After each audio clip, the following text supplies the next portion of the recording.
Now this is a story of how Audi produced a V12 diesel and put it into an SUV. Let's get right into it. So back in 2005, the Frankfurt Motor Show, Audi unveiled the Q7. It was a luxury SUV and they really wanted to get into the market because the likes of BMW and Mercedes, BMW with their X5, Mercedes with their M-Class and the GL Class, Audi wanted to enter that sector. And with the likes of the Porsche Cayenne, or Cayenne, however you want to say it, they also had a portion of the sales as well. So the first one went on sale in 2006, and later on they unveiled the Q5 and the Q3. Now, a peculiar thing was, in 2006, even though it was released, it only came with a couple of engines. It came initially with, I think it was 2 or 3 engines. It came with a 3 litre and V6, a 4.2 litre V8, also 3.6 litre VR6, and then a couple of diesel variants, a V6 and a V8. Now in 2008, Audi had already been in LeMans. They'd won quite a lot of LeMans. They had their R10 TDI race car. And using that technology, they decided, right, let's put that engine into one of our cars. Now the strange thing is, they decided to put it into the Q7. Now this is a 6 litre V12 twin turbo that's put into a massive, basically a massive truck.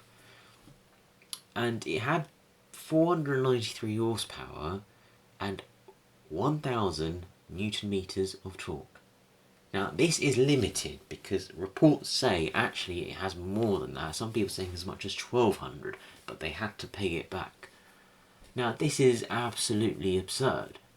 The fact you've got a V12 in an SUV, but then the fact it's diesel, it's counterintuitive. It's almost like an oxymoron, having the two together, and it's just really, really strange, and it's just a reality that this will never happen again.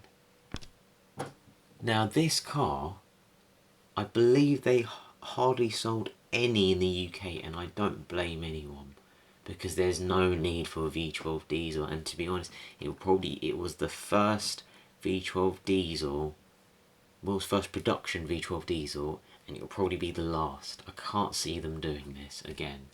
And to be honest, I think that should be celebrated. As much as the Q7 isn't my favourite SUV, as much as I'm not a massive fan of SUVs in general, but I do like a couple of them, and I'm not a massive fan of diesels, but they do have their right place, right time, we should celebrate these strange and quirky engines. They should be celebrated for what they are.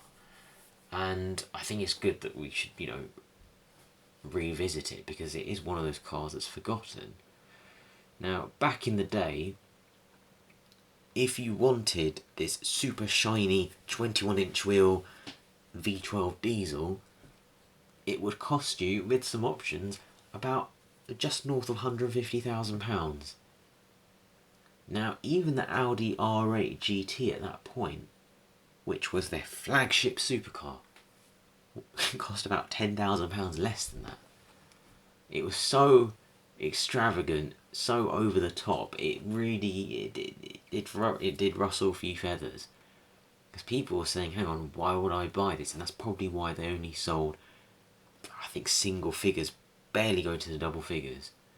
Now, I've heard that apparently when they were testing this car, they had problems with turbo lag.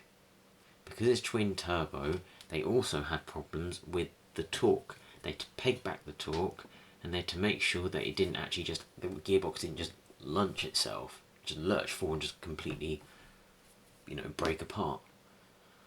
And there's one big problem with this car, and it's the weight. It's 2.7 tons. Now, it doesn't matter what engine you put in a 2.7 ton car, it's not going to be the fastest of cars. And whilst this car sounds pretty good, in fact I'll insert a clip here,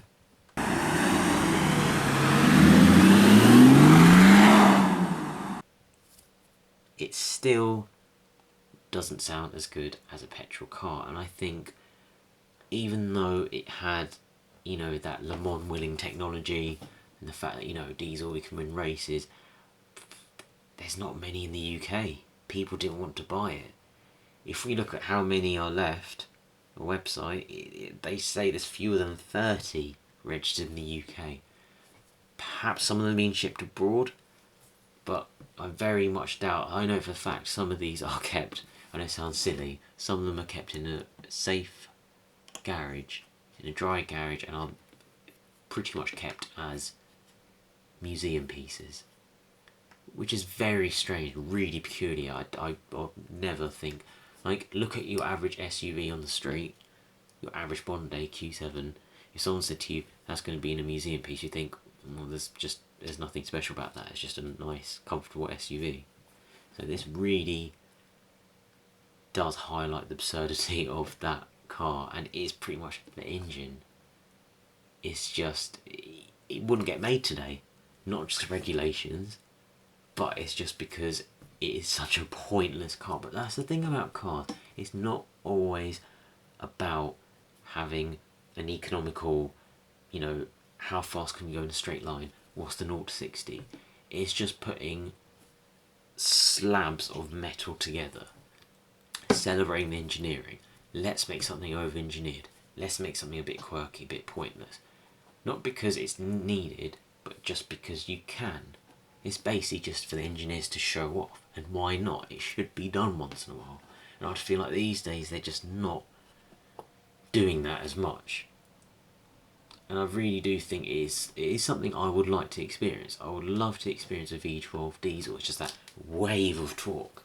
I mean, I've been in a couple of cars that are quite torquey, and the wave of torque you get in some diesel cars, especially like the V8s, it's quite nice.